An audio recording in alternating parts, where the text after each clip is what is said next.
सुजय शिंगडे, परिसर फाउंडेशनच्या परिसंवाद या ऑनलाईन उपक्रमामध्ये मी आपणा सर्वांचं स्वागत करतो. गेली 5-6 महिने आम्ही हा ऑनलाईन उपक्रम राबवतो. त्यामध्ये दर आठवड्याला एक वेगळा विषय घेऊन आम्ही त्याच्यावर व्याख्यान किंवा चर्चासत्र आयोजित करतो. यावेळेचा आपला विषय आहे घरगुती कचऱ्याचे व्यवस्थापन आणि आजच्या आपल्या वक्त्या आहेत गार्गी गीत. मी त्यांचं स्वागत करतो. त्या सध्या ग्रीन वर्कर्स ट्रस्ट येथे एज्युकेशन ऑफिसर म्हणून काम करत आहेत. त्या एक वन्यजीव छायाचित्रणामध्ये त्यांना आवड आहे आणि शैक्षणिक संस्था, खाजगी आणि शासकीय कार्यालय, मंडळं, आदिवासी वाड्या, गावे, महानगर अशा अनेक ठिकाणी ते जनजागृतीचे काम करतात. घनकचरा व्यवस्थापन, मासिक पाळीच्या वेळेचे शाश्वत नियोजन, पर्यावरणपूरक जीवनशैली आणि भारतातील वन्यजीव आणि वनसंपदा यांच्याबाबतची जनजागृती त्या करतात. बरीच दिवस झाला असा विषय होता बरेच दिवस की कचऱ्याच्या संदर्भात आपल्याला काही करता येईल का, आणि माझ्या एका कॉन्टॅक्ट कडून मला गार्गी मॅडमांचा नंबर मिळाला. मला वाटतं आपण आता विषयाला सुरू करूया आणि त्यांच्यानंतर आपण मग प्रश्नोत्तर घेऊ. गार्गी मॅडम. ओके, चालेल. Yes, thank you so much. मला फक्त सादरीकरण करायचं तर मी तिथनं सुरू करते.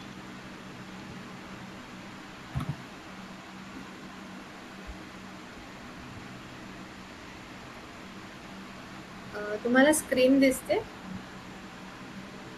हो, दिसते. Yes, okay. नमस्कार, सगळ्यांचं स्वागत खूप मनापासून. आणि आज आपण जसं मगाशी सरांनी सांगितलं की आज आपण बोलणार आहोत घरगुती कचऱ्याचं व्यवस्थापन करण्याबद्दल. तर कचरा व्यवस्थापन हे खूप मोठी टर्म वाटते आणि तशी अवघड वाटतं काहीतरी ऐकायला, पण ते वाटतं तितकं अवघड नाही आहे आणि ते कसं आपण सोप्यात सोपं करू शकतो तेही आपण बघूया. पण तिथे जाण्या अगोदर आपण आधी समजून घेऊया की आपल्या घरामध्ये जो काही कचरा निर्माण होतो त्याचं पुढे होतं काय. म्हणजे आपण कचरा व्यवस्थापन वगैरे सारखे विषय आता का डिस्कस करायला लागलो, तर एक बेसिक तर आपल्या सगळ्यांना माहिती आहे की आजूबाजूला जे काही आता कचरा निर्माण होतोय तो खूप वाढत चाललेला आहे. त्यामुळे हा त्रास सगळ्यांना जाणवतोय, पण त्याचं नेमकं करायचं काय किंवा त्याकडे कोणत्या दृष्टीने बघायचं ह्याविषयी आज आपण थोडीशी चर्चा करूया. ओके, तर मी सुरुवात करते मुळात आपल्या घरापासूनच. ठीक आहे, आपण आपल्याच घरात टाकलेल्या कचऱ्याचं पुढे काय होतं. ठीक आहे, कचरा पेटी म्हटलं की आपण छानपैकी त्याला असं ते काळी जी गार्बेज बॅग असते ती आपण मस्तपैकी आपल्या कचरा पेटीला लावतो आणि त्याच्यामध्ये रोजचा आपला कचरा टाकतो. हा कचरा नंतर सफाई कर्मचारी आपले स्वच्छता दूत येतात आणि ते घेऊन जातात. ते घेऊन जातात म्हणजे ते कुठे घेऊन जातात, तर आपल्या सगळ्यांना माहिती आहे की घंटा गाडी ही बऱ्यापैकी सगळ्या महानगरपालिकांमध्ये, नगर परिषदेच्या इथे फिरते हल्ली. सो त्यांनी आपल्याकडनं घेतलेला कचरा हा या घंटागाडीमध्ये जातो. मग त्याचं पुढे काय होतं, तर घंटागाडीतला कचरा जातो हा अशा डम्पिंग ग्राउंडमध्ये. आजकाल कित्येक शहरांच्या, कित्येक गावांच्या ठिकाणी हे असे छोटे, म्हणजे सुरुवातीला छोटे असतात हे डम्पिंग ग्राउंड, पण नंतर हे खूप म्हणजे जसजसा कचरा आपण टाकत जातो तसतसं ते वाढत जातं. तर आता हे डम्पिंग ग्राउंड होतं कशासाठी, कारण आपण सगळा कचरा एकतर मिक्स केलेला असतो. सगळा मिक्स झालेला एकत्र केलेला कचरा हा पुढे त्याच्यावरती काही ट्रीटमेंट करावं ह्याच्यासारखा तो राहिलेलाच नसतो. त्यामुळे तो एका जागी कुठेतरी नेऊन टाकायचा असं सोपं उत्तर आपल्याकडे काढलं गेलेलं आहे बऱ्याच ठिकाणी, आणि त्यामुळे हा कचरा असा जाऊन कोणत्या तरी विशिष्ट ठिकाणी तो टाकला जातो. मग आता जेव्हा हा कचरा टाकला जातो तेव्हा तो किती डंप होतो किंवा किती प्रमाणात फेकला जातो ह्याचं मी तुम्हाला एक छोटंसं उदाहरण देते इथे. आपल्या सगळ्यांनाच माहिती आहे की गावांपेक्षा शहरामध्ये कचऱ्याची निर्मिती ही जास्त प्रमाणामध्ये होते. सो हा कचरा जास्त निर्माण होतो म्हणजे किती जास्त होतं किंवा तो किती जास्त डंप केला जातो. तर आता या चित्रामध्ये आपण जे बघतोय हे दिल्लीचं गाझीपूरचं डम्पिंग ग्राउंड आहे.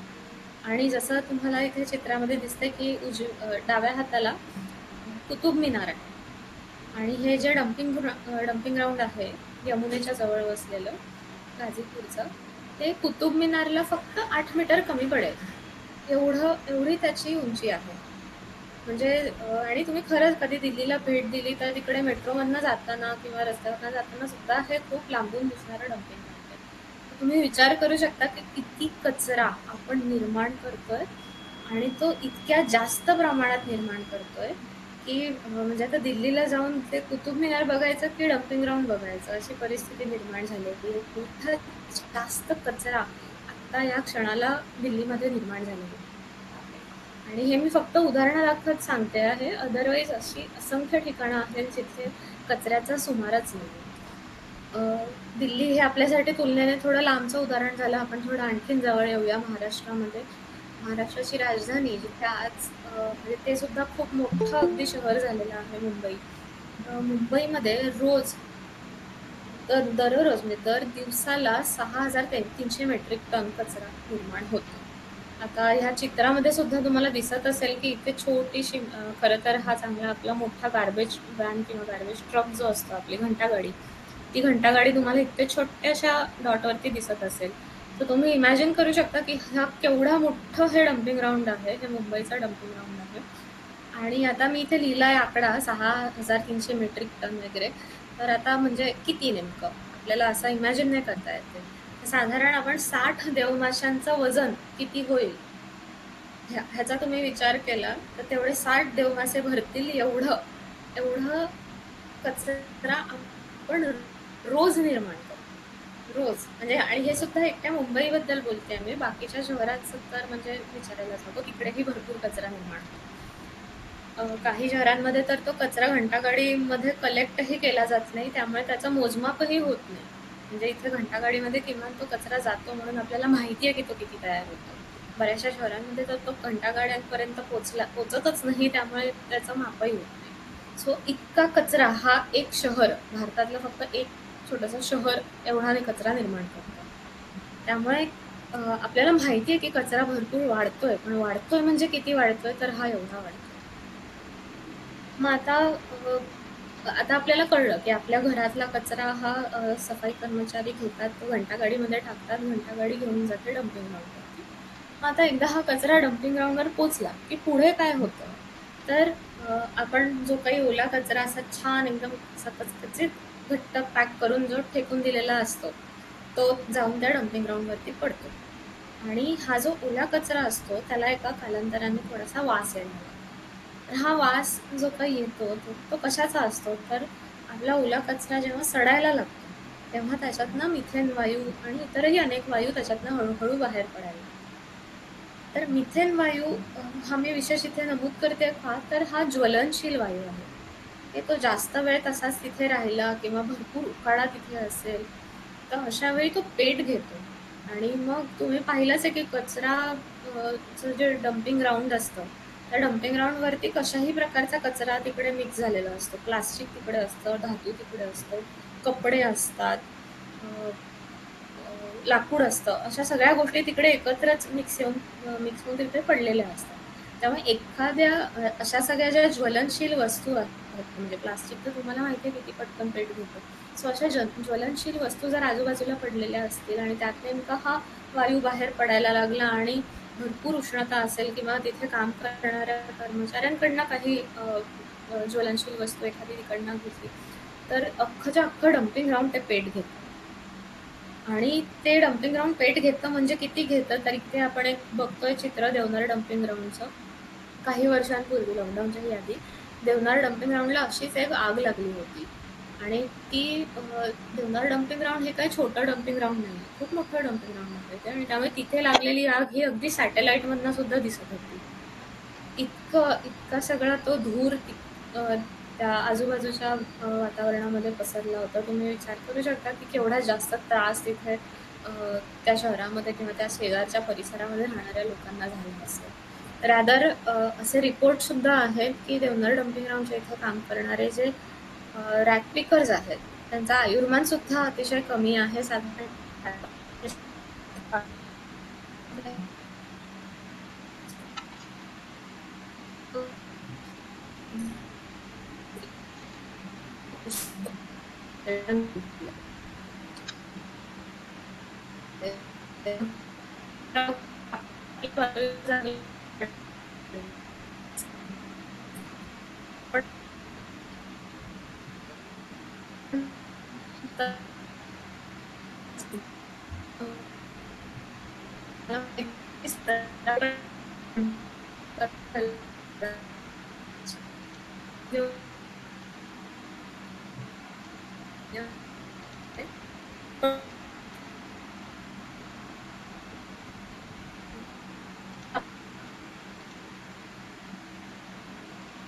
म्हणजे ती चुकीची आहे कारण त्याचं काहीतरी असणारच आहे जे काही म्हणजे प्लास्टिक जाळल्यामुळे होतं काय तर भरपूर त्याच्यातनं प्रदूषण बाहेर पडतं आणि आजूबाजूच्या परिसरात राहणाऱ्या लोकांना स्किन डिसीजेस होतात म्हणजे इन्फेक्शन होऊ शकतात, त्वचेचे रोग होऊ शकतात, हृदयाचे विकार होऊ शकतात, श्वसनात त्रास होऊ शकतात, काही जणांना उलट्या वगैरे सुद्धा होऊ शकतात. प्रमाणात आहे त्याच्यावर आहे. सो मुळातच हे माझ्या आरोग्यासाठी अतिशय घातक असले प्लास्टिक जाळणं हा कधीच उपाय असू शकत नाही किंवा हा अशा प्रकारचा जाळणं कधीच त्यावरचा उपाय असू शकत नाही. बरं आता आपण पाहिलं की माणूस तिकडे जाऊन डंप करतो सगळा कचरा पण ह्या ठिकाणी ह्या डंपग्राऊंडवरती काय होतं की तो सगळा जो वास असतो त्याच्यामुळे भरपूर प्राणी तिथे आकर्षित होतात. म्हणजे हे असं चित्र तर आय एम शुअर की तुम्ही सगळ्यांनी कधीतरी पाहिलं असेलच की गाई तर हल्ली प्रत्येक गाईच्या पोटामध्ये एक ना दोन प्लास्टिकच्या पिशव्या तर असतातच. कारण बिस्किट खाल्ल्याला माहिती असतं की रॅपर खायचं नाही. बिस्किटचा तुकडा फुटताना आपल्याला माहिती असतं की आपल्याला त्याची वस्तू खायची बाहेर नाही खायची. पण हे प्राण्यांना माहित नसतं. त्यामुळे त्यांच्याकडनं अशा पिशव्या किंवा अशा प्लास्टिकच्या बारीक सारीक वस्तू या सहज खाल्ल्या जातात, त्यांच्या नकळत खाल्ल्या जातात आणि त्यामुळे तुम्ही विचार करू शकता की काय त्यांना त्रास होत असेल. बरं हे फक्त काय म्हणू आपली गुरं किंवा आपले कुत्रे वगैरे एवढंच नाही तर हे अतिशय दुर्मिळ असलेले पक्षी सुद्धा ह्या डम्पिंग ग्राउंड्सवरती येतात. हे आसामचं चित्र आहे. तिकडे तुम्ही बघू शकता की डम्पिंग ग्राउंडवरती येऊन हे पक्षी खातायत. मी जसं म्हणाले की प्राणी पक्ष्यांना अंदाज नसतो नेमकं काय खायचं आणि नकळत त्यांच्या पोटामध्ये मोठ्या प्रमाणावर प्लास्टिक जातं. बरं एवढंच नाही तर हा केरळचा फोटो आहे. केरळमध्ये आता डम्पिंग ग्राउंडवरती हत्ती सुद्धा यायला लागले. ते म्हणजे कुत्रे, गुरं किंवा पक्षी इथपर्यंत आपण सीमित न राहता आता हत्ती सुद्धा डम्पिंग ग्राउंडवरती यायला लागले. आणि तुम्ही विचार करू शकता की हत्ती एवढा मोठा हत्ती आहे तर सहजच जे बारीक बारीक बारीक पिल्लं जी आहेत ती सगळी हत्तीची त्यामुळे ह्या सगळ्या प्लास्टिक आणि इतर सगळा कचरा खात आहेत आणि त्यामुळे आजारी पडतात. त्यामुळे वन्यजीव सुद्धा या सगळ्यामुळे धोक्यात आलेले आहेत.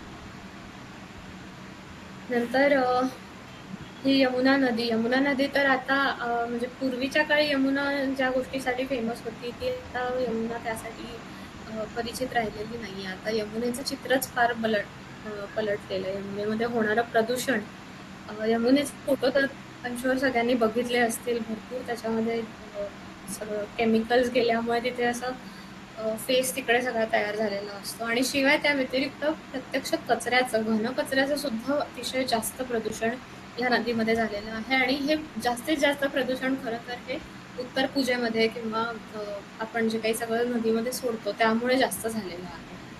तर आणि त्यामुळे नदीची अवस्था तुम्ही बघू शकता. ही नदी वाटत नसून नाला झालेला आहे आणि ही अशी अवस्था काय फक्त यमुनेची असंही नाही. भारतातल्या इतरही नद्या आपण बघितल्या तर नदी आणि नदी काठ हे आता हल्ली असेच दिसायला. मग आता हा जो काही कचरा निर्माण होतोय तो किती एक्झॅक्टली निर्माण होतोय म्हणजे आपण मगाशी पाहिलं की डम्पिंग ग्राउंड आता किती जास्त वाढत चालले किंवा ते किती पसरत चालले. तर एक गंमत सांगते तुम्हाला सगळ्यांना की आपलं जे डम्पिंग ग्राउंड जी काही आपल्याकडे आज उभी राहतात ती सगळी डम्पिंग ग्राउंड ही सहसा कोणत्या ना कोणत्या तरी नदीकाठी किंवा खाडी किनारी अशीच असतात आणि त्यामुळे तिकडे पाऊस वारा ह्या सगळ्या गोष्टींमुळे तो कचरा खूप सहजरित्या आपल्या जलस्रोतांमध्ये जातो आणि मग एकदा गोष्ट नदीमध्ये गेली, एकदा वस्तू खाडीमध्ये गेली की सहज ती समुद्राला जाऊन मिळते. आणि आपल्याला वाटतं की समुद्र फार मोठा आहे, समुद्राची क्षमता आहे की एवढं सगळं साठवून घेण्याची. पण बघूया आता हा समुद्र खरं तर किती साठवून घेतोय. तर एक छानसा अभ्यास झाला होता इटलीमध्ये काही संशोधकांनी 1 स्क्वेअर मीटर 1 चौरस मीटर एवढ्या क्षेत्राचं समुद्राचा तळ त्यांनी निवडला आणि तेवढ्या भागाचा त्यांनी अभ्यास केला. आता 1 चौरस मीटर म्हणजे किती? तर हा कुत्रा आपल्याला बसलेला जेवढा दिसतोय तेवढा हा चौकोन. ते 1 चौरस मीटर क्षेत्राचा त्यांनी फक्त अभ्यास केला आणि तेवढ्याच फक्त भागामध्ये त्यांना सुमारे 19 लाख प्लास्टिकचे सूक्ष्मकण मिळाले. म्हणजे ज्याला आपण मायक्रोप्लास्टिक म्हणतो ते. आणि ते खरंच इतके सूक्ष्म असतात किंवा ते इतके मायक्रो असतात की ते आपल्याला सहज डोळ्यांनी दिसत नाही. 19 लाख मायक्रोप्लास्टिकचे तुकडे फक्त 1 चौरस किलोमीटरमध्ये अभ्यासकांना सापडले. म्हणजे केवढं प्लास्टिक आपण आपल्याला दिसत नाही म्हणून आपल्याला वाटतं की समुद्र सगळं पोटात घेतो, पण तसं नाही आहे. एवढं सगळं प्लास्टिक किंवा एवढं सगळं प्रदूषण आपण समुद्राच्या पोटामध्ये नुसतं टाकत चाललो. तर आता एखादी गोष्ट समुद्रामध्ये गेली तर मग संपला विषय ना, मग आपलं काय? तर तसं नाही आहे. समुद्रामध्ये काही प्रवाह असतात आणि त्या द्वारे ते म्हणजे जसे जसे ते प्रवाह फिरत राहतात तसे तसे ते पाणी फिरत राहतं. तर तसे पॅसिफिक ओशनमध्ये म्हणजे प्रशांत महासागरामध्ये एक गार्बेज पॅच तिथे तयार झालेला आहे, ज्याला ग्रेट पॅसिफिक गार्बेज पॅच म्हणतात. आणि तो गार्बेज पॅच खरं तर किती मोठा आहे तर तुम्ही बघू शकता की असा कचऱ्याचा काय म्हणू तरंगता कचरा तिथे भरपूर फिरत आहे आणि तो गार्बेज पॅचचा जेव्हा अभ्यास झाला तेव्हा फ्रान्स देशा एवढा साधारण तो पॅच आहे.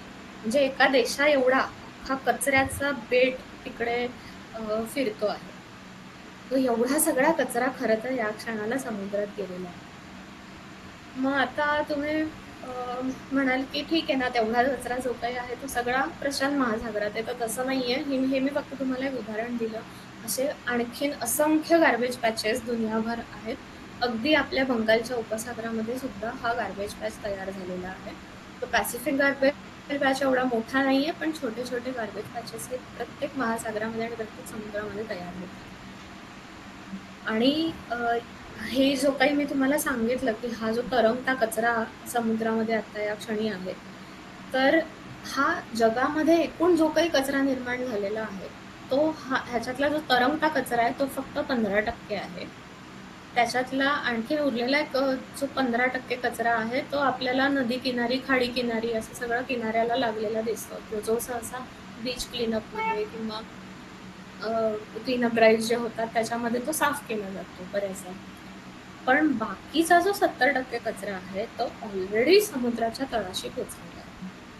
म्हणजे एवढा सगळा कचरा म्हणजे आपण बघितलं की तो ग्रेट पॅसिफिक गार्बेज पॅच नुसता तेवढा एक पॅचच फक्त एका देशा एवढा मोठा आहे आणि तो सुद्धा या सबंध कचऱ्याच्या फक्त 15% भाग सांगते मी. म्हणजे केवढा तरी कचरा आपण ऑलरेडी टाकलेला आहे आणि तो आधीच त्या समुद्राच्या तळाशी पोचलेला आहे.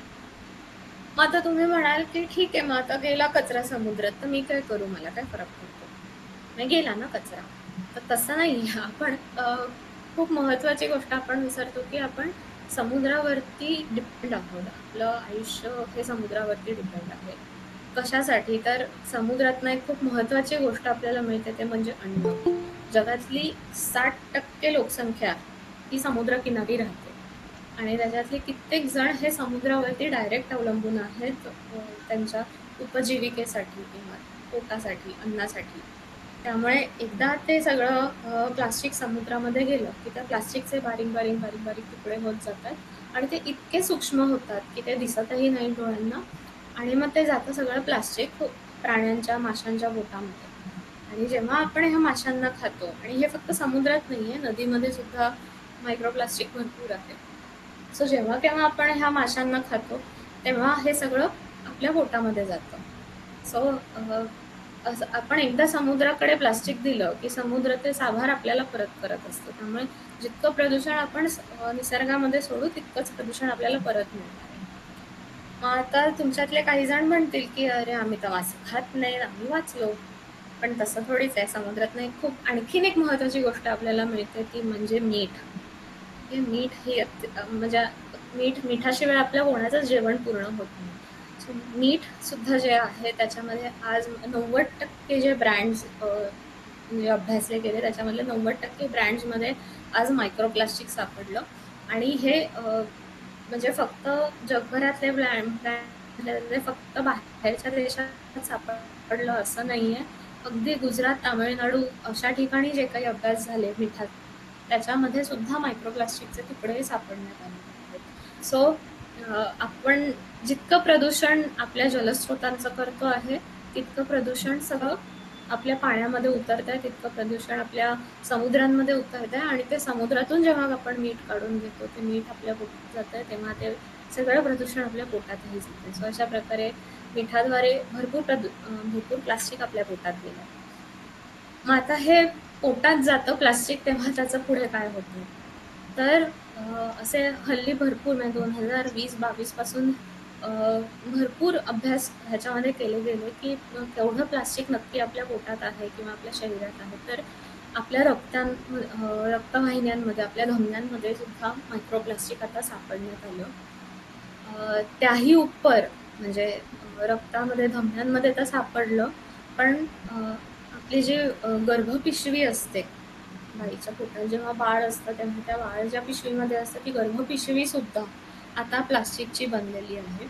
इकडे एक छोटीशी ओळ लिहिलेली आहे, that babies are being born pre polluted. म्हणजे आपण प्लास्टिक आता इतकं सगळीकडे पोचवलेलं आहे की आता नवीन ज्यांचा जन्म होतो ज्या बाळांचा, ती बाळच आता प्रदूषित होऊन बाहेर पडतात.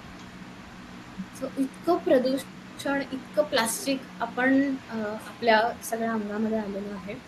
तर हे झालं फक्त म्हणजे आईच्या पोटाचं किंवा आईच्या गर्भातली गोष्ट. पण तेवढंच नाही, आता ब्रेस्ट मिल्कमध्ये म्हणजे आईच्या दुधामध्ये, आईचं दूध आपण अगदी अमृतासमान मानतो, पण असं दूधही आता त्याच्यामध्ये प्लास्टिक उतरलेलं आहे. तर इतकं प्लास्टिक हे आता माणसाच्या शरीरामध्ये जात चाललं आहे. का? तर फक्त आपण कचरा कसाही कुठेही टाकतो आणि तो निसर्गामध्ये, परिसंस्थेमध्ये सगळीकडे उतरतो आणि मग तो असा तुकडे तुकडे होऊन पुन्हा आपल्याकडे येतो. मग आता तुम्हाला प्रश्न पडेल की एवढं प्लास्टिक तर काय अगदी आम्ही वापरत नाही, सो असा एवढा मायक्रोप्लास्टिक आलं कुठनं? आज अचानक कुठनं आलं असं?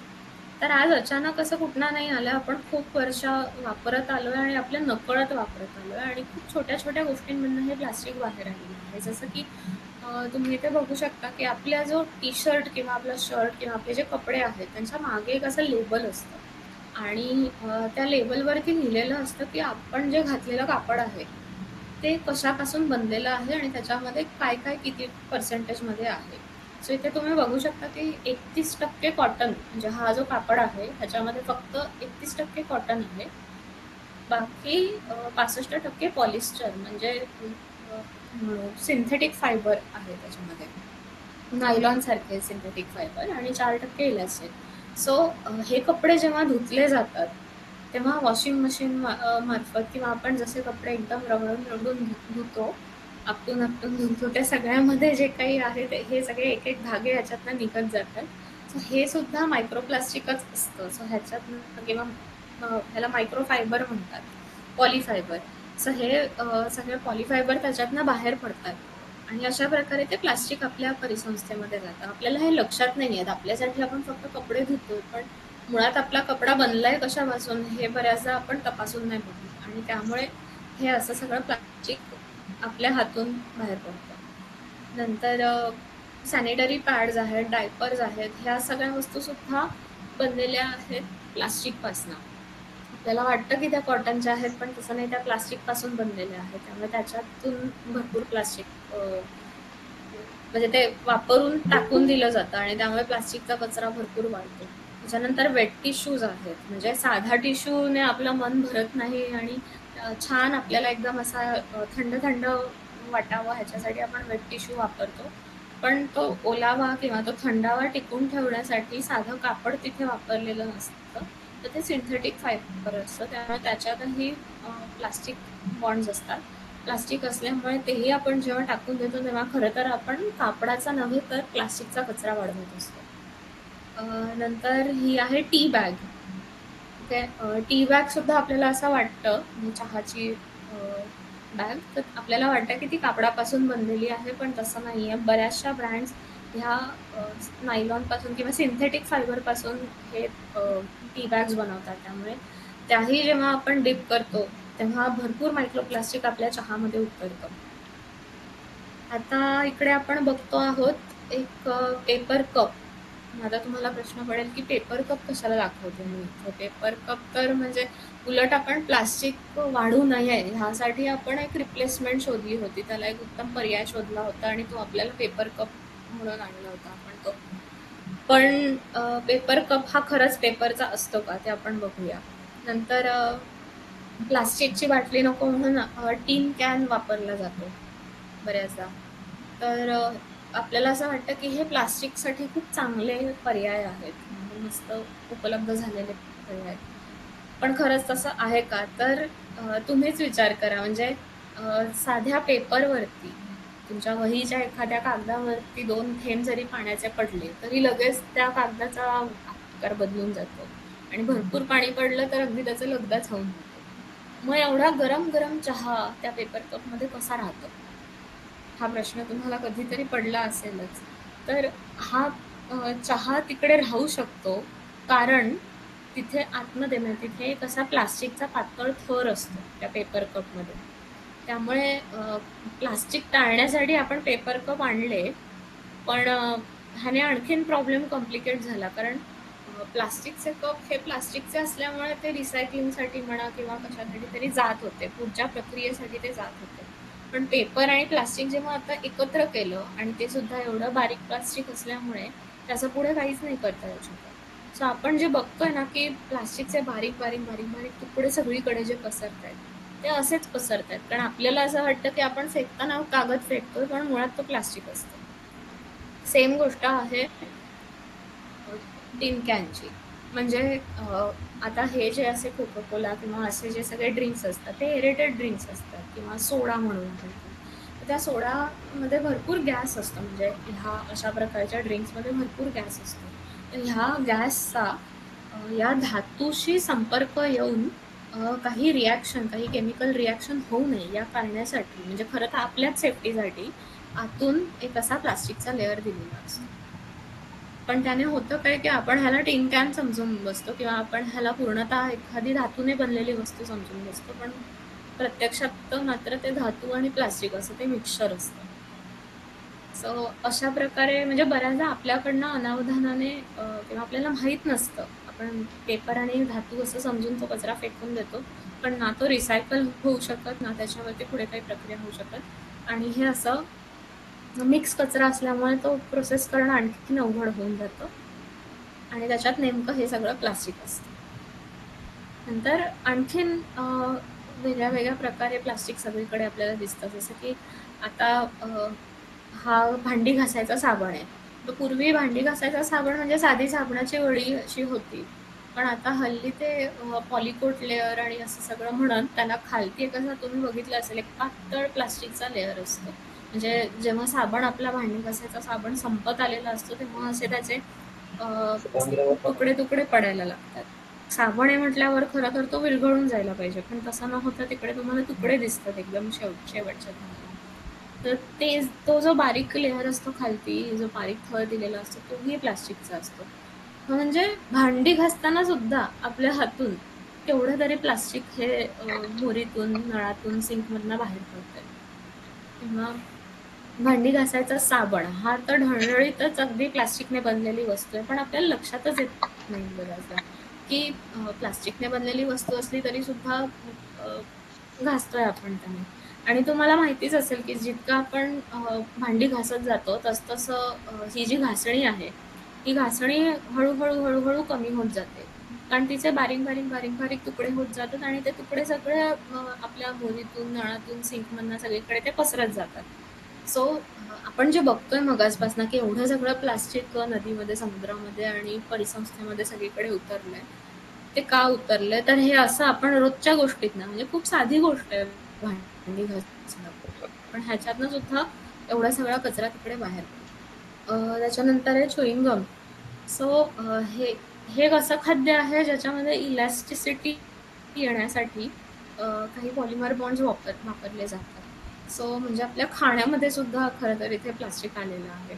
नंतर ही सुद्धा पेपर कप सारखीच गंमत आहे, की म्हणजे पेपर कप आहे तर मग त्याच्यामध्ये लिक्विड कसं राहतं किंवा पाणी कसं राहतं, तर सेम गोष्ट आहे ही. हिला जर आपण पेपर प्लेट म्हणत असू तर त्याच्यामध्ये भाजी आणि वरण अशा गोष्टी कशा राहू शकतात. सो हे जे आपल्याला असा वरतून एक सिल्वर फॉईल सारखं जे दिसतंय आपल्याला, तर तो जो सिल्वर जो काही लेअर आहे तो लेअर आहे प्लास्टिकचा.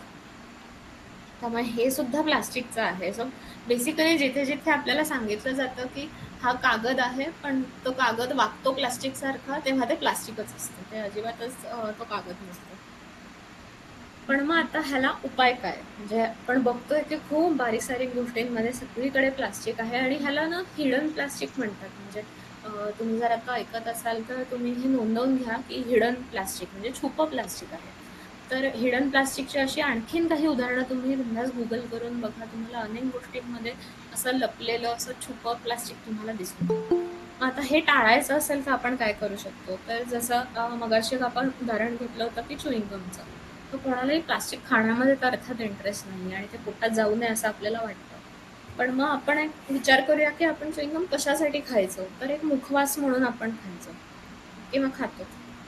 तर मुखवास जर खावाच असेल तर आपल्याकडे एवढे सारे पारंपरिक मुखवास आहेत, ते आपण नक्कीच पडताळून बघू शकतो किंवा ते पुन्हा ते प्रत्येकाच्या घरी खरं तर हा डब्बा असायचा पूर्वी. सो आता पुन्हा हे असे उपवास जर आपण आपल्याकडे ठेवायला लागलो किंवा प्रवासात तुम्ही असाल तर एक छोटीशी डबी मुखवासाची सोबत असेल कधीच तर संपतो. अजिबातच आपल्याला हे चिंगम किंवा अशा गोष्टी खायची गरज नाही पडणार.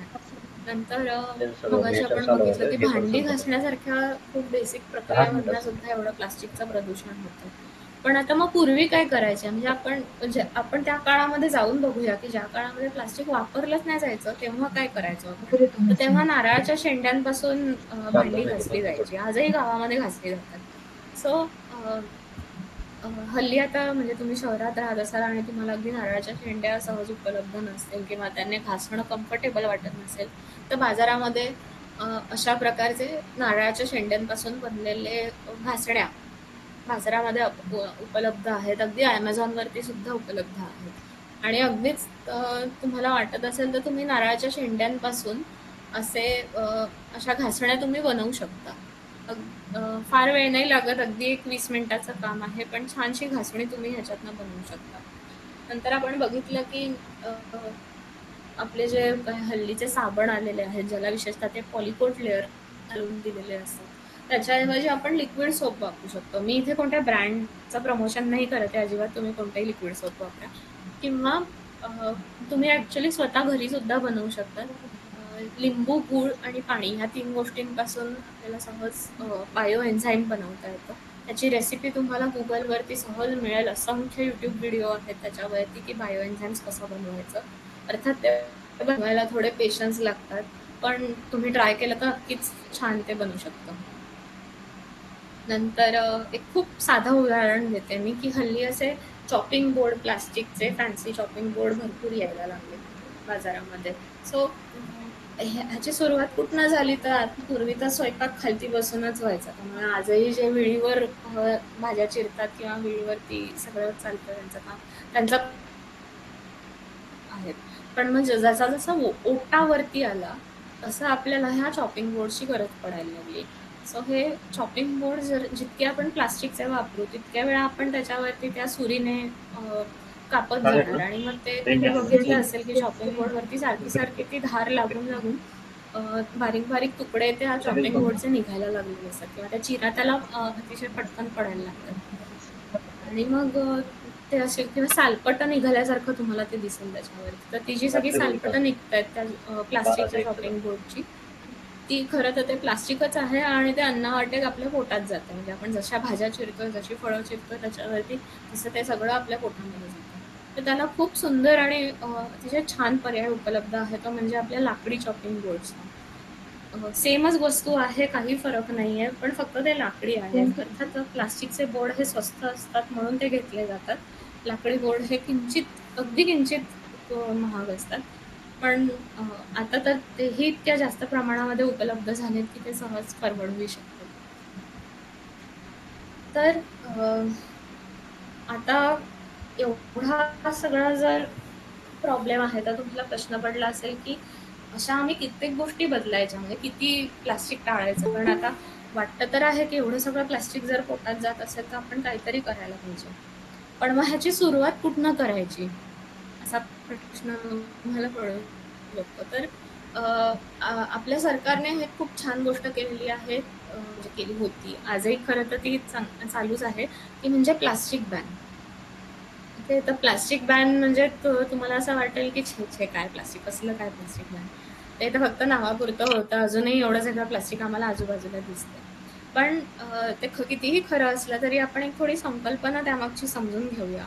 म्हणजे आपल्यालाच आपल्या बाजूने प्लास्टिक बॅन खूप उत्तमरित्या राबवता येईल.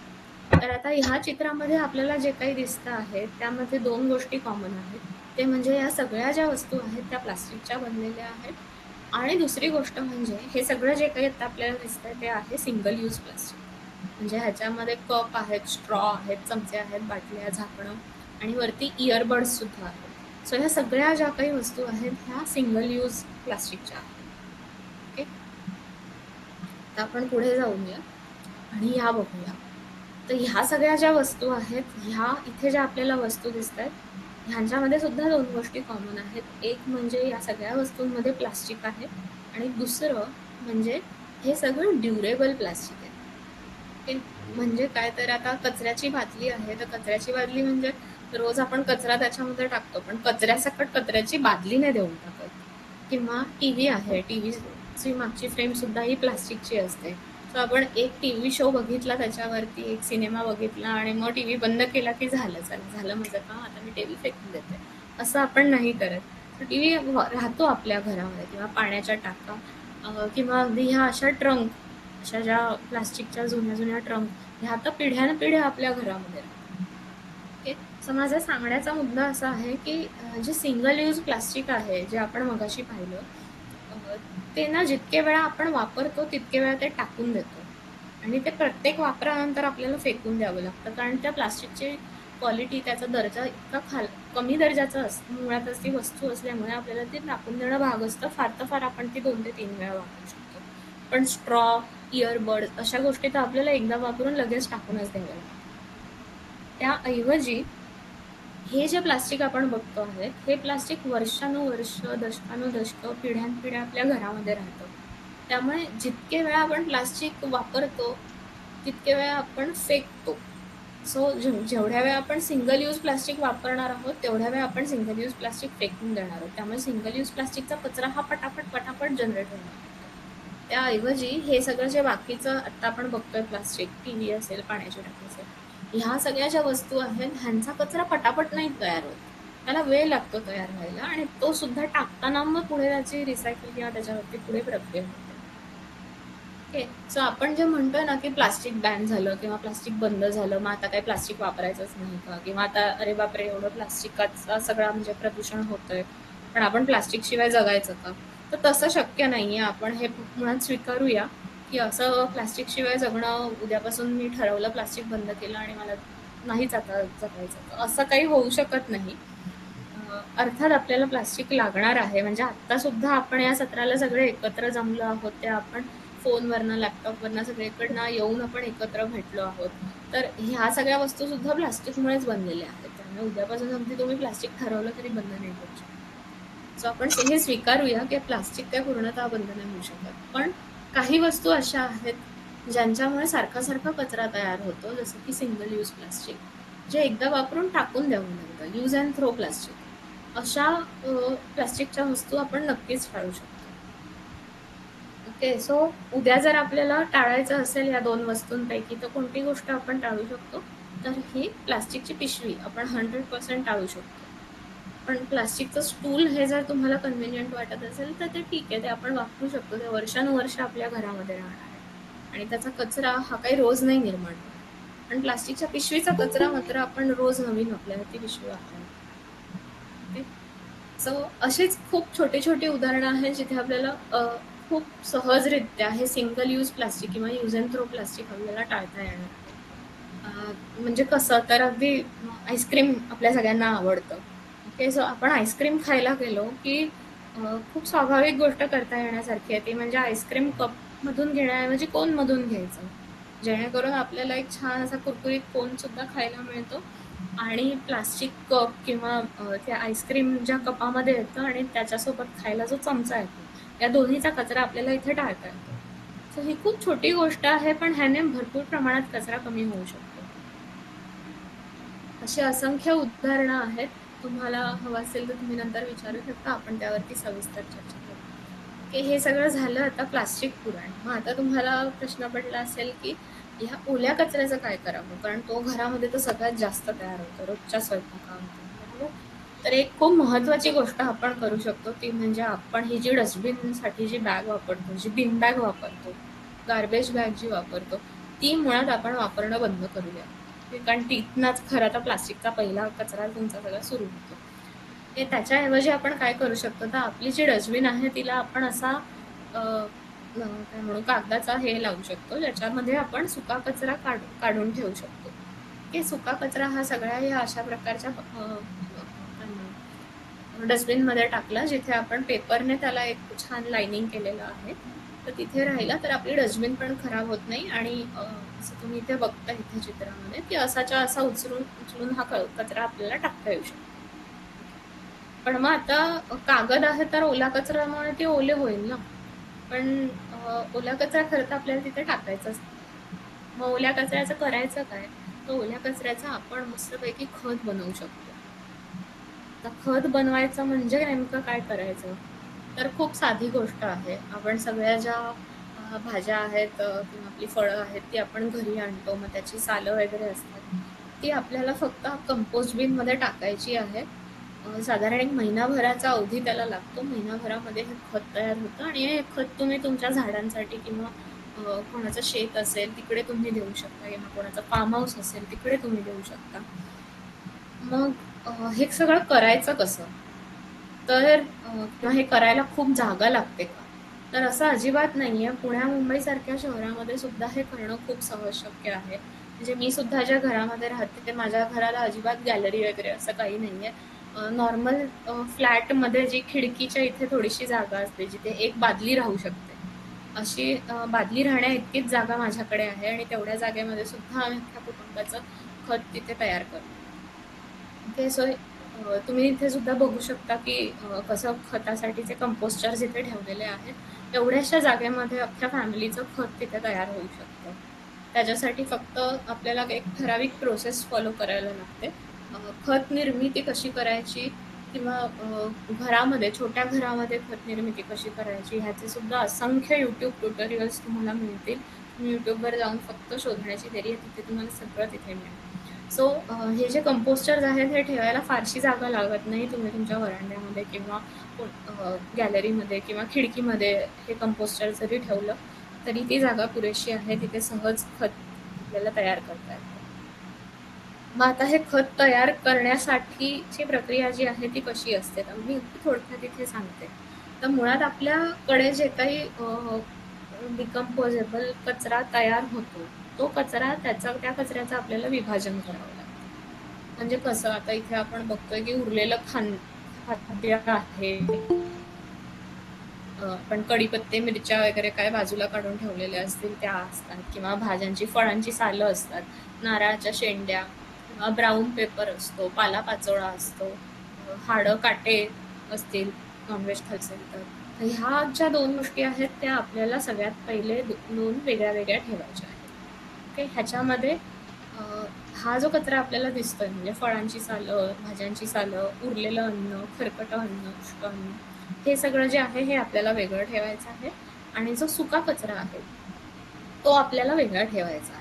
म्हणजे नारळाच्या शेंड्या, पालापाचोळा, कागद ह्या गोष्टी आपल्याला वेगळ्या ठेवायच्या.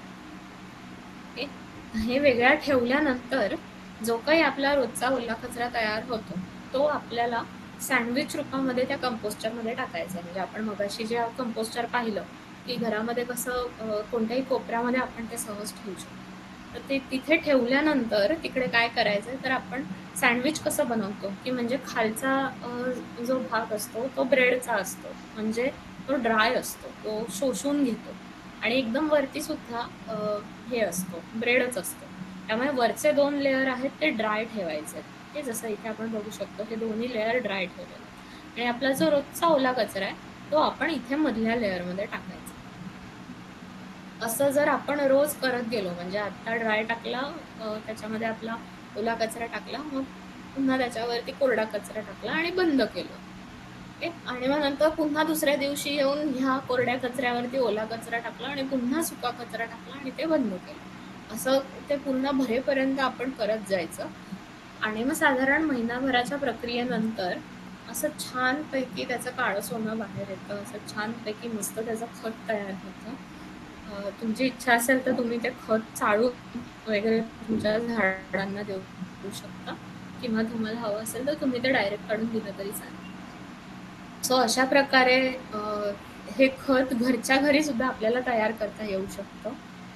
खूप सोपं आहे हे काम. अर्थात फक्त ह्याच्यासाठी थोडं शिकावं लागतं. कधी कधी आपल्याला भीती वाटते की हे किडे घरात आले तर काय.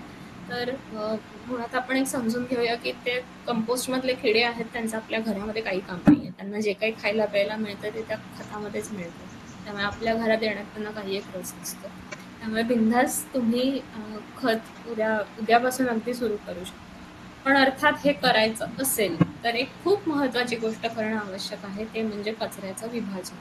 जोपर्यंत आपण कचऱ्याचं वर्गीकरण करत नाही, जोपर्यंत आपण एवढं बेसिक वर्गीकरण जोपर्यंत आपण कचऱ्याचं करत नाही, तोपर्यंत आपल्याला खत निर्मिती करणं शक्य नाही, किंवा कचऱ्याच्या पुढच्या प्रक्रिया करणं अजिबातच शक्य नाही. सो वर्गीकरण ही खूप महत्वाची गोष्ट आहे. आणि अर्थात जेव्हा आपण ना ओल्या कचरा हा आपल्या घरामध्ये जिरवतो, किंवा ओल्या कचऱ्याचा आपण घरामध्येच जेव्हा कंपोस्ट बनवतो, त्याची विल्हेवाट जेव्हा आपल्या घरामध्ये लागते, तेव्हा बाहेर पडतो तो फक्त सुका कचरा असतो. आणि त्यामुळे तुम्ही बघू शकता की इथे आपले जे सफाई कर्मचारी आहेत ना, त्यांना त्या घाणेरड्या ओल्या कचऱ्याच्या वासामध्ये काम करायची गरजच नाही पडत. कारण तुम्ही सुका कचरा जो काही आपण घरामध्ये ठेवतो, आपण पूर्वी पेपरची रद्दी वगैरे ठेवायचो, किंवा आजही बॉक्सेस, पेपर ह्याच्या रद्दी आपण काढतो, तसं आपल्याला इतर गोष्टींची सुद्धा रद्दी काढता येते. जसं की मेटल आहे, काच आहे, किंवा प्लास्टिक आहे. इव्हन प्लास्टिकची सुद्धा रद्दी करता येते. सो प्लास्टिकची रद्दी ही तुमच्या माझ्यासारखे सामान्य माणूस सुद्धा हाताळू शकतो, आणि अशा वातावरणात काम करणं हे ह्यांच्यासाठी सुद्धा सोपं होऊन जातं. पण आपण जर ओला कचरा सुका कचरा सगळा मिक्स केला, तर तुम्ही विचार करू शकता की एवढ्या घाणेरड्या वासामध्ये या सफाई कर्मचाऱ्यांना काम करावं लागतं, तर किती वाईट दिवस आपण त्यांच्यावरती आणतो. आणि एवढ्या वासामध्ये काम करायचं असेल तर मग ते पुन्हा दुष्टचक्र सुरू होतं की हा वास सहन करून दिवसभर जर त्याच्यात राहायचं असेल तर मग ते दारू पितात, कारण त्याशिवाय त्यांना तो वास सहनच होत नाही. मग घरातली एक वस्तू दारू प्यायला लागली की मग घरातलं पूर्ण वातावरणच बदलतं. मग त्यांच्या मुलांचं शिक्षण किंवा काय सगळंच बिघडतं. सो आपली जर इच्छा असेल की आपल्या समाजामध्ये सगळ्या व्यक्तींना योग्य शिक्षण, योग्य चांगलं आरोग्य मिळावं, अशी जर आपली इच्छा असेल, तर ह्या सफाई कर्मचाऱ्यांना आपण केलेल्या घाणीत काम करायची वेळ आली नाही पाहिजे. एवढी तरी बेसिक काळजी आपण नक्कीच घेऊ शकतो.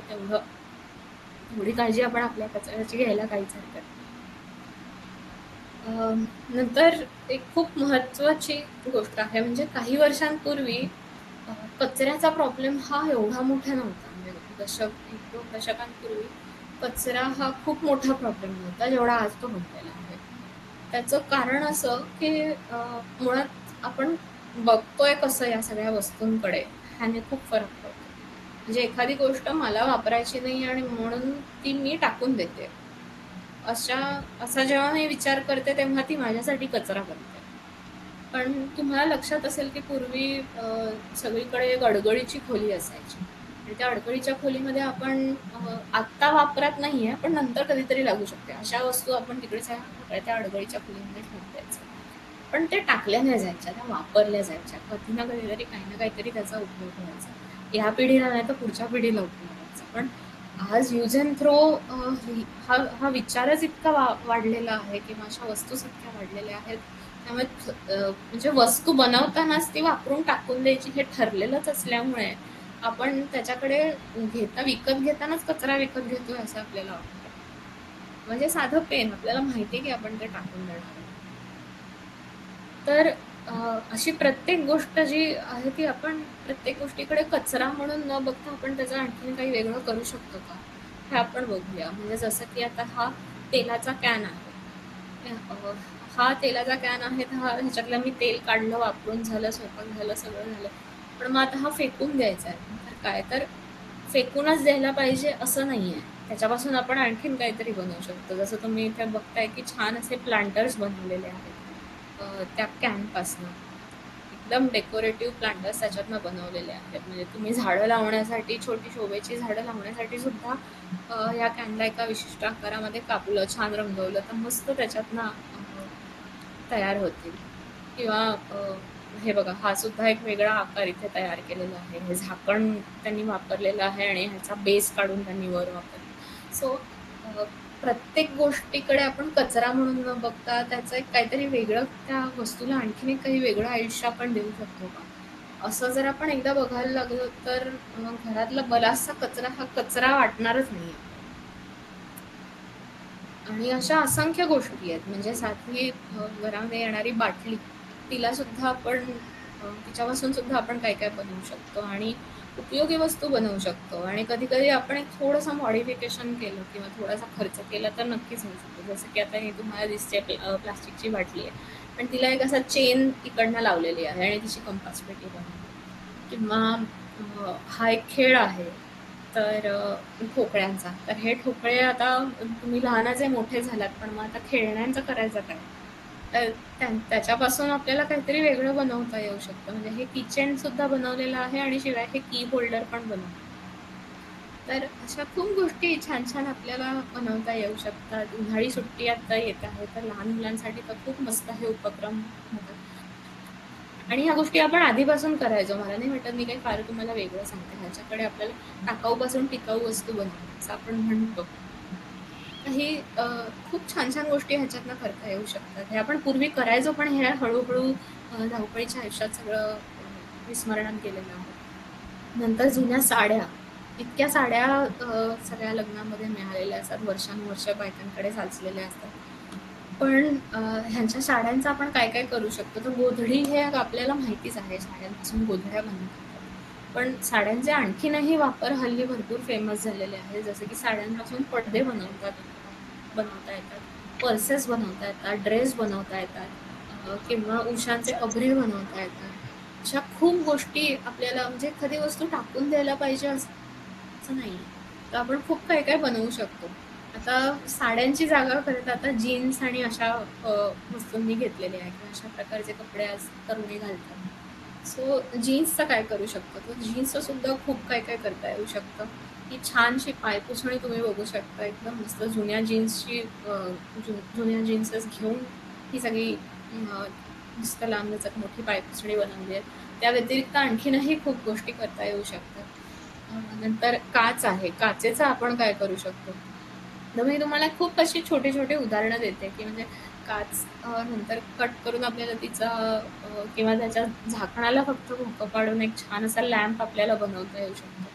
आणि त्याचा फायदा सुद्धा असा आहे की ह्या वस्तू आपण ज्या विकत घेणार असतो त्याच्याऐवजी आपण घरच्याच वस्तूंपासून त्याचं काहीतरी करू शकतो. सो आता एवढ्या सगळ्या गोष्टी आहेत, भरपूर काय काय करण्यासारखं आहे. तुम्हाला वाटू शकतं की अरे हे सगळं मीच करायचं का, तर आपलीच पृथ्वी आहे, आपलंच घर आहे, आपलंच शहर आहे, आपलंच गाव आहे. सुरुवात तर ही डेफिनेटली आपल्याला आपल्यापासूनच करायची आहे. पण मग आता एक्झॅक्टली सुरुवात कुठनं करायची, पण एवढ्या सगळ्या गोष्टी मी सांगितल्या, तर मग करायची कुठनं, तर एक 3 बेसिक गोष्टी आपण नक्कीच करू शकतो. एक म्हणजे आपण बाहेर जाताना स्वतःची पाण्याची बाटली स्वतः घरनं घेऊन जायची. ते बाहेर जाऊन प्लास्टिकची बाटली विकत घेण्यापेक्षा हे कधी पण योग्य.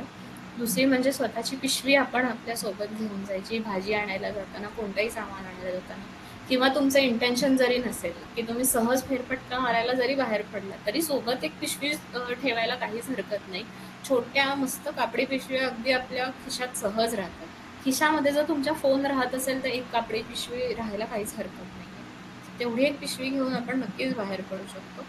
आणि जेव्हा आपण आमच्या प्रवासाला जातोय किंवा आपल्याला माहिती आहे आपण कुठेतरी ऑफिसला किंवा कुठेतरी जाणार आहे, तेव्हा स्वतःचा डबा स्वतः कॅरी करणं, ह्या गोष्टी जरी आपण केल्या तरी खूप आहे, खूप जास्त कचरा या सगळ्यामुळे सहज कमी होऊ शकतो. धन्यवाद. तुम्ही सगळ्यांनी मनापासून ऐकलं त्याबद्दल. कोणाला काही प्रश्न असतील तर तुम्ही बिनधास्त विचारू शकता.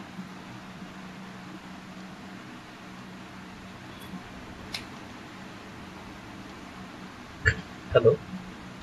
येस काही सर. प्रश्न असतील तर विचारू शकता. अनम्यूट करा आणि विचारा.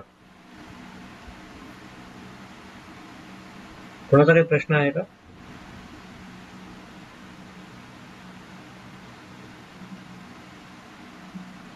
माझाच एक प्रश्न होता की आम्हाला ओके. काय करता येईल, म्हणजे परिसर कडून आम्ही काय करू शकतो?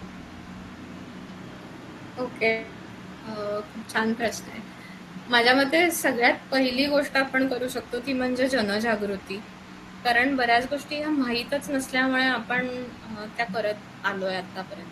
बरोबर. सो जनजागृतीसाठी आपल्याला जे काही करता येईल ते करू शकतो. सेकंडली ओल्या कचऱ्याचं व्यवस्थापन करणं हे खूप सोपी गोष्ट आहे. सो जर तुम्हाला वाटत असेल की तुमच्या आजूबाजूच्या परिसरामध्ये ओला कचरा आणि सुका कचरा सगळा एकत्र होऊन बाहेर पडतोय, तर त्याच्याऐवजी आपण ओल्या कचऱ्याचं काही करता येऊ शकतं किंवा त्याची विल्हेवाट वेगळी लावू शकतो का, हे आपण बघितलं तरी बराचसा प्रॉब्लेम सॉल्व्ह होईल. आणि तिसरी गोष्ट म्हणजे आपण हे सगळं जे बघितलं ना की कचऱ्याचं व्यवस्थापन वगैरे, सो आपल्याला मुळात कचऱ्याचं व्यवस्थापन तेव्हा करावं लागतं जेव्हा कचरा घरामध्ये येतो.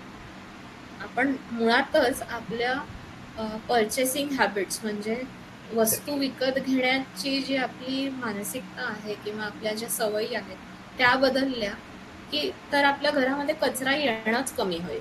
आणि घरात कचराच कमी आला तर मग त्याचं व्यवस्थापन करण्याचा प्रश्नच नाही. सो याच्या घरामध्ये संदर्भात किती कमी.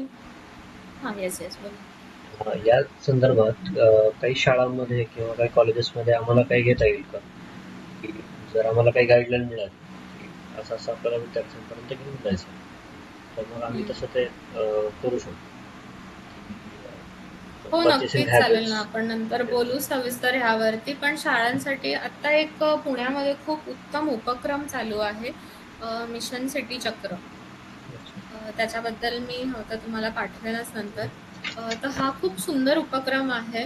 मिशन सिटी चक्रमध्ये त्यांनी 5 वस्तू आहेत सांगितलेल्या, ज्या प्रत्येक शाळेने टाळणं खूप आवश्यक आहे. मला त्या सगळ्या आत्ता लक्षात नाहीये, पण ठीक त्याचा आहे. खूप जास्त भर आहे तो म्हणजे डब्यावरती. म्हणजे शाळेमध्ये जो आपण टिफिन आणतो, जेवणाचा जो डबा आणतो, तो प्लास्टिकचा आणण्याऐवजी सगळ्यांनी तो स्टीलचा आणणं, धातूचा डबा आणणं. ह्याबद्दल जनजागृती करतात मिशन सिटी चक्र. शिवाय त्या व्यतिरिक्त हल्ली म्हणजे हे गावामध्ये सुद्धा मी बघितलं आहे की मुलं पाण्याच्या बाटल्या आणत नाहीत आणि शाळेच्या बाहेर हल्ली खूप सहजरित्या उपलब्ध असतात पाण्याच्या म्हणजे बिसलरी किंवा अशा प्लास्टिकच्या बाटल्या. आणि मुलांकडे तो पैसाही आलाय आजकाल, त्यामुळे आणि हे गावपातळीवर सांगते मी, म्हणजे शहराचं तर आणखीनच आहे. सो ते सुद्धा बाहेर जाऊन तिकडे प्लास्टिकची बाटली विकत घेतात. सो ह्याविषयी सुद्धा एक जनजागृती आपण सुरू केली तर नक्कीच म्हणजे म्हणजे शाळांचं कसं असतं की शाळेमध्ये हे जे शिक्षक असतात किंवा प्रिन्सिपल्स असतात, हे शाळेची पॉलिसी ठरवतात. म्हणजे शाळा कशी चालवायची हे त्यांच्या हातामध्ये असतं बऱ्यापैकी. त्यामुळे ते जेव्हा सांगतात की उद्यापासून शाळेमध्ये कोणाचाच डबा हा प्लास्टिकचा दिसला नाही पाहिजे किंवा कोणाचीच बाटली ही प्लास्टिकची दिसली नाही पाहिजे, हे जेव्हा शाळेचे शिक्षक आणि मुख्याध्यापक सांगतात तेव्हा तो नियम शाळेमध्ये लागू होऊ शकतो. मात्र तो लादला नाही गेला पाहिजे. अर्थात मुलं आहेत ती संस्कारक्षम वय आहे, त्यामुळे ते संस्कारांच्या रूपामध्येच मुलांपर्यंत पोहोचलं पाहिजे. ते कसं करायचं आणि का करायचं त्याचं महत्त्व मुलांना पटलं पाहिजे. आपण नुसतं सांगून उपयोग नाहीये, त्यांना ते पटलंही पाहिजे. असं त्या दृष्टीने जनजागृती केली तरी सुद्धा शाळांमध्ये भरपूर प्रमाणामध्ये प्लास्टिक कमी होऊ शकतं किंवा ते संस्कार तरी त्या वयात योग्य वयात त्यांच्यापर्यंत पोहोचले.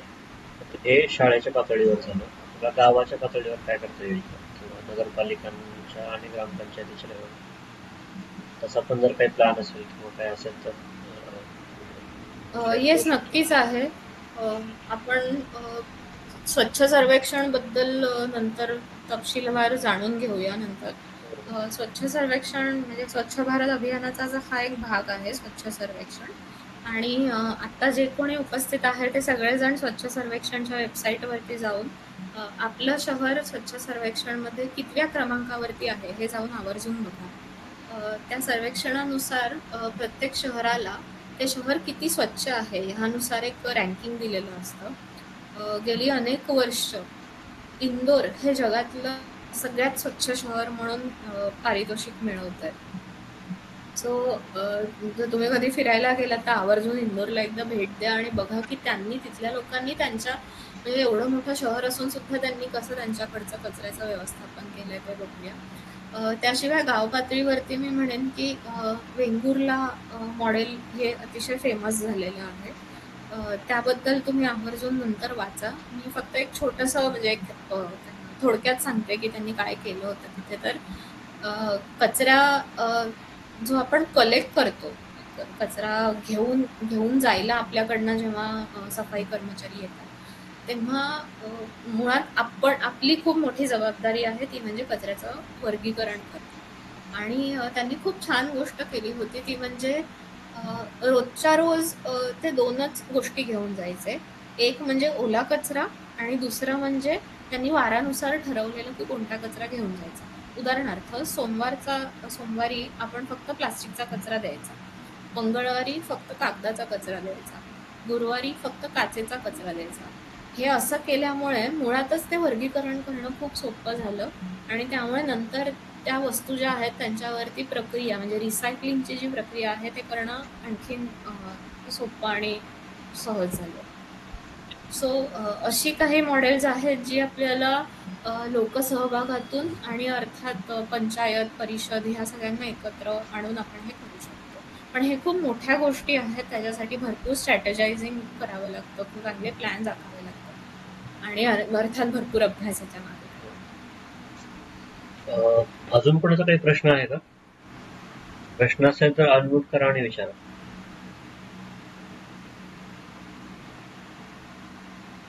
हॅलो.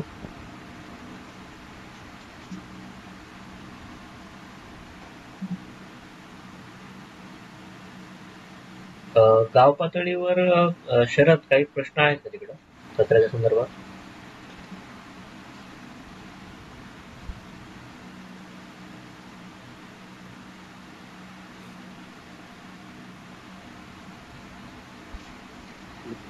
हॅलो. हा नमस्कार. नमस्कार मॅडम. एक साधा प्रश्न आहे. आता माझ्या डोक्यात बरीचशी झाडं लावायचा म्हणजे गाव पातळीवर बरीचशी झाडं लावायचा विचार आहे माझ्या डोक्यामध्ये. तर एक प्रश्न मला नेहमी पडतो की बाबा खताच्या बद्दल तुम्ही थोडंफार सांगितलं असता तर मला त्या झाडांच्या खत पाण्याबद्दल थोडंसं व्यवस्थित जाणून घ्यायचं आहे. अच्छा, म्हणजे काय नेमकं म्हणजे थोडं अशी वेगवेगळ्या स्पेसिफिक प्रकारची आपली म्हणजे जी नॉर्मल झाडं आहेत जांभळाची म्हणा किंवा आपली आंब्याची अशी नॉर्मल झाडं लावायची आहेत आणि मला काय असं फार झाड लावण्याचा अनुभव नाहीये आणि त्याच्या खताबद्दलही थोडासा क्युरियस आहे मी. त्याच्यामुळं थोडी माहिती द्या त्याच्याबद्दल की कुठली खतं वापरता येतील किंवा घरात थोडीशी कुठली खतं तयार करता येतील मला. म्हणजे घरगुती कचऱ्यापासून कुठली खतं तयार करता येतील? घरगुती कचऱ्यापासून. ओके. सो आपल्याला म्हणजे शेतीसाठी वापरली जाणारी खतं आणि घरगुती खतं हे ह्याच्यामध्ये बराच फरक आहे. हो. त्याच्यामध्ये बरेचदा PMK ची वेगळी खतं असतात किंवा युरियाचं वेगळं खत असतं जे खरं तर शेतीसाठी वेगळं वापरलं जातं. सो अशा प्रकारच्या खताची गरज असेलच अशा झाडांसाठी असं नाहीये. म्हणजे तुम्ही अगदी वडाच्या झाडाखालची माती मुठभर माती घेतली आणि किंवा ती जरी माती घेतली आणि खत म्हणून वापरली तरी सुद्धा चालणार आहे. किंवा म्हणजे काय झालंय हल्ली की आपण ओला कचरा हा खरं तर ना जमिनीला परत द्यायची वस्तू आहे. म्हणजे जे जमिनीतनं परत आलंय जमिनीतून आपल्याला मिळालंय ते परत जमिनीला द्यायची ती वस्तू आहे. पण आपण तो ओल्या कचऱ्याची साफ वाट लागतो. म्हणजे कचरा मिक्स करून आपण त्याची तो ठेवतच नाही. आणि जितकं जमिनीमधलं ऑर्गॅनिक मॅटर म्हणजे आपण जे खत म्हणतोय ते जितकं कमी असेल तितकी जमिनीची गुणवत्ता कमी असेल. त्यामुळे अगदी आजूबाजूच्या तुम्ही जिथे झाडं लावणार आहात तिथल्या आजूबाजूच्या लोकांना जरी तुम्ही आवाहन केलं 2 महिने 4 महिने अगोदर की तुम्ही तुमच्या घरातला कचरा जिरवा आणि त्याच्यातनं जे खत होईल ते आम्हाला द्या, तरी सुद्धा तुम्हाला भरपूर खत मिळेल आणि आणि ते खत कारण कसं पुरेसं असतं. कारण पावसाळा चालू व्हायला आणखीन 1-1.5 महिन्याचा हम्म, अवधी आहे. हम्म, तर त्या कालावधीत मला असे बेसिक समजा केळाची साल म्हणा किंवा आपले फळाचे टरफलं वगैरे असतील हम्म, किंवा हम्म. इतर कुठले आपले आता शेंगदाण्याचे टरफलापासून नाही, पण जे असे ओले आहेत त्याच्यापासून कुठं असं एखादं म्हणजे एखादी तरी प्रोसिजर माहीत झाली ना, तर त्या पद्धतीनं मला थोडंफार माझ्या माझ्या हिशोबानं तरी साठवता येईल. हा, तुम्ही YouTube वरती सर्च करू शकता किंवा आता शनिवार रविवार खरं तर आमचा एक कोर्स आहे बरोबर. कचरा नको ग बाई म्हणून. त्या कोर्सलाही तुम्ही येऊ शकता. त्याच्या आणखीनही बॅचेस होतील पुढे. बरोबर. ग्रीनवर्क्स ट्रस्टची माझी संस्था आहे. त्या संस्थेच्या वेबसाईटवरती तुम्ही बघू शकता किंवा इंगळे सर जर तुमच्यासोबत शेअर करू शकले तर उत्तम. हो हो, मी त्यांना ह्या शेअर करेन. कोर्समध्ये हा 2 दिवसाचा कोर्स आहे, 4 सत्राचा कोर्स आहे. त्यामुळे त्याच्यामध्ये खूप तपशीलवार ह्या सगळ्या गोष्टी शिकवल्या जातात. किंवा तुम्ही ऍक्च्युली युट्यूब करूनही बघू शकता. तिकडे सुद्धा कंपोस्टिंग खत कसं तयार करायचं ह्याच्या अगदी डिटेल प्रोसेसेस दिलेल्या आहेत. आणि घरचा कचराच वापरायला पाहिजे असं पण नाही. आपल्याकडे बागा असतात किंवा झाडं असतात, त्यांचा जो पालापाचोळा असतो त्या पालापाचोळ्यापासून सुद्धा खूप छान खत तयार होतं. सो तो बऱ्याच ठिकाणी तो पाचोळा खरं तर जाळलाही जातो. कचरा समजून आपण तो जाळतो जाऊ. दुर्दैवाने, पण त्या पाचोळ्यापासून सुद्धा खूप सुंदर खत तयार होतं. सो त्या पाचोळ्याचा सुद्धा तुम्ही मल्चिंगसाठी म्हणजे खतासाठी वापर करू शकता. थँक्यू. मगाशी आपण बोलताना म्हणालो की म्हणजे खूप माझ्यासाठी ती नवीन गोष्ट होती की कपड्यामधून फायबर मायक्रोप्लास्टिक बाहेर जातं आणि पुन्हा परत ते परिसंस्थेमध्ये जातं. तर बऱ्यापैकी आता हे जे उस्मानाबाद सारखे शहर आहे त्यांच्यामध्ये प्रॉपर ड्रेनेज अशी व्यवस्था नाहीये. म्हणजे शोष खड्ड्यामध्ये काही लोक सोडतात, काही लोक सांडपाणी बाहेर सोडतात. गटारा आहेत पण त्या व्यवस्थित नाहीये, त्या तुंबलेल्या आहेत. असं आहे ते एकंदरीत चित्र. म्हणजे प्रॉपर गटार वाहत गेली असं काहीच नाहीये. तिथंच असतं पाणी, तसंच पडलेलं असतं. आणि कॉलनीमधली दुसरे इतर जनावरं वगैरे आहेत तर ते पाणी वगैरे पितात असतात. ते आत्ता लक्षात येतं की ते किती लेवलला खराब होत गेलं सगळं प्लास्टिकचं. म्हणजे खूप शॉकिंग गोष्ट आहे ऍक्च्युली की आपण विचार करत नाही लहान लहान गोष्टींचा आणि कुठपर्यंत अजून मायक्रोप्लास्टिक पोहोचलंय. इव्हन मला वाटतं त्या हाडांपर्यंत वगैरे पण माणसांच्या गेलं असेल. एवढं ते विचित्र हे आहे. कारण खूप आहे म्हणजे आपण घरामध्ये हे चालू आहे हे आपल्याला जाणवत नाही. तर मी पण पहिल्यांदाच लेक्चर मध्ये ऐकलं की अरे हो आपण पण करतोय. पण लेक्चर सुरू व्हायच्या आधी मी या विचारामध्ये होतो की हे पुण्या मुंबईत चालू आहे किंवा इतर कुठेतरी चालू असेल, आपण थोडी करणार आहे. ते खूप अवघड आहे. अजून कोणाचा प्रश्न आहे का काही, किंवा जर काही प्रश्न नंतर सुचणार असतील तर तुम्ही मला कडे पाठवू शकता. मी परत गार्गींना विचारेन. आणि याच्यानंतर पण जर एखादं कुठलं सेशन असेल, जर एखादा विचार आला डोक्यामध्ये की या संदर्भात काय करता आलं तर आपण नक्की या विषयावर अजून एक लेक्चर घेऊया. मी परिसर फाउंडेशन कडून गार्गी गिरे यांचे मनपूर्वक आभार मानतो. खूप नवीन दिशा आज त्यांनी दिली आहे. फ्रँकली खरंच या इतक्या बारीक लेवलवर आम्ही विचार केला नव्हता की आपल्या आजूबाजूला एवढं परिसंस्थेमध्ये प्लास्टिकचं हे झालेलं आहे. आणि ऑन ग्राउंड पण जर काय करायचं असेल तर आम्ही तयार आहोत आणि कोलॅबोरेशन चालू ठेवूया. एखादा कुठला विषय सुचला तर आम्ही हक्काने बोलू ह्या विषयावर आहे. सर्वांच्या परवानगीने आजचा कार्यक्रम संपला असं मी जाहीर करतो. धन्यवाद. Thank you so much.